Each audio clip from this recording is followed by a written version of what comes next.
আসসালামু আলাইকুম, কেমন আছেন সবাই? আশা করি ভালো আছেন। আলহামদুলিল্লাহ আমিও ভালো আছি। তো আজকে আমি রুই মাছ রান্না করব। তো রুই মাছ রান্না করব উস্তা দিয়ে।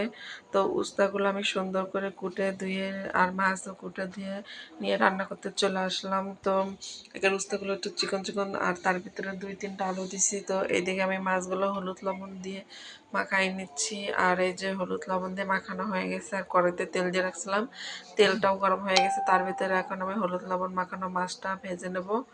আর এই রুই মাছ দিয়ে উস্তা দিয়ে রান্না করলে খুবই মজা লাগে, আর গরমকালে বিশেষ করে উস্তার তরকারিটা খেতে খুবই ভালো আর অনেক উপকার।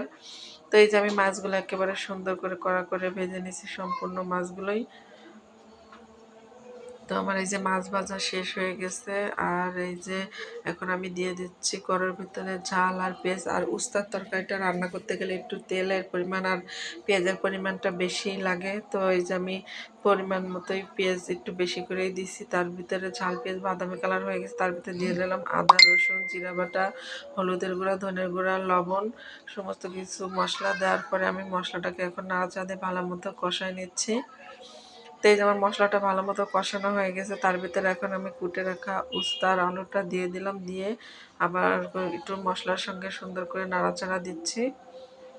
তো এই যে আমি তরকারিটা একেবারে সুন্দর একটু ঢাকনা দিয়ে কষা নিলাম, তা না হলে হয় কি যে সেদ্ধ হতে চায় না। তো আমি বেশিক্ষণ ঢাকিনি, অল্প কিছুক্ষণ ঢাকনা দিয়ে ঢেকে রাখছিলাম।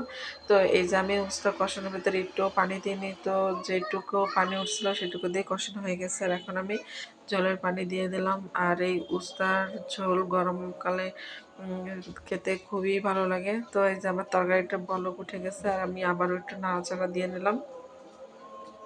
তো নাড়াচাড়া দিয়ে এখন উপর দিয়ে মাছগুলো দিয়ে দিচ্ছি, ভেজে রাখা মাছগুলো।